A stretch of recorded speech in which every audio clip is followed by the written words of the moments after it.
Hello, hello, hello. I'm the titular young man, and I am rambling about drawing. Please don't take anything I say here as word of God, and please, for the love of me, please don't take me as a professional. This is barely scripted. For a while, I really wanted to make those, draw with me vids, so take this as my addition to that. Today I'm drawing a ref sheet for my OC SOTA. Okay, let me get my notes and let's begin. I started drawing when I was very young. As most people who draw kind of do, it's not like a new thing, the concept of kids drawing. I don't know. I think it's kind of sad that that's the start for a lot of people, and then people just expect it to be the only way that you can start drawing. No, you can draw at any age. It's not like a new... It's actually harder. It is harder to start drawing when you're older, but at the same time, it's also... You probably will you understand how to correct yourself faster, hopefully, because, you can Google shit. But I started drawing when I was when I first started, when I was a little kid. My mom's an artist, and I just like drawing. I think I got the creative gene from her. But of course that doesn't mean that that's the only way you can start drawing. I hear stories of a lot of people who don't do that. Yeah, I'm kind of the odd one out here. I feel like a big part of it is that I started drawing when I found the internet, because I feel like I started drawing when I saw random Let Me Explain Studios, Jaden Animations, The Odd Ones Out, that group.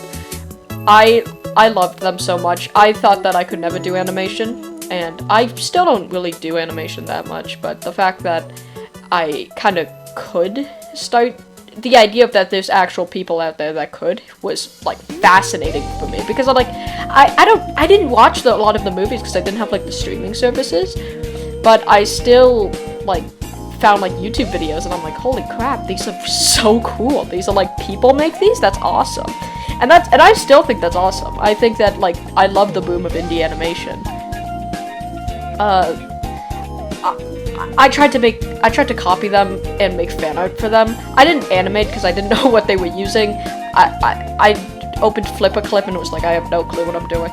And I actually got into animation later when I watched a bunch of Alan Becker fundamental videos, and I love animation. I just never have the time to do it, and not really a reason to, I guess.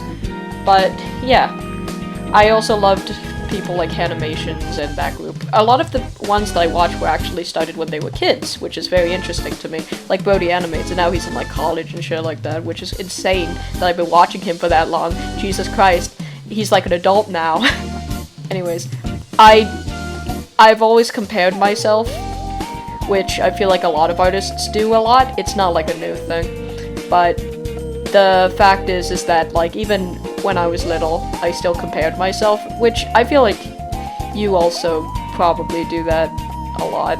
I remember having kids around me, which I now realize the kids were assholes, because kids are assholes, that they just were always better than me, and that sucked. But it doesn't really go away. You just have to learn that it doesn't make you any better or any worse, because and if you don't like competitions and stuff like that, you can just not join a competition, because art is supposed to be fun for the creator. Of course, later in life you have to choose between having to do it for work, but I personally don't think I'll ever do it for work, because I just don't want to lose that creative spark in me, because stuff like that. Sketchbooks. I want to talk about sketchbooks because I love sketchbooks. They are what I started drawing in.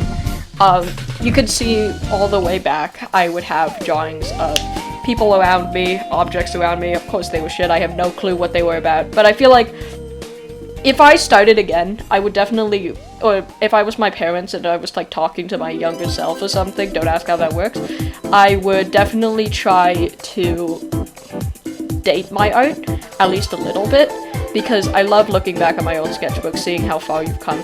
This is a thing I really like about art. When you do it for years, it's a lot easier to tell how far you've come.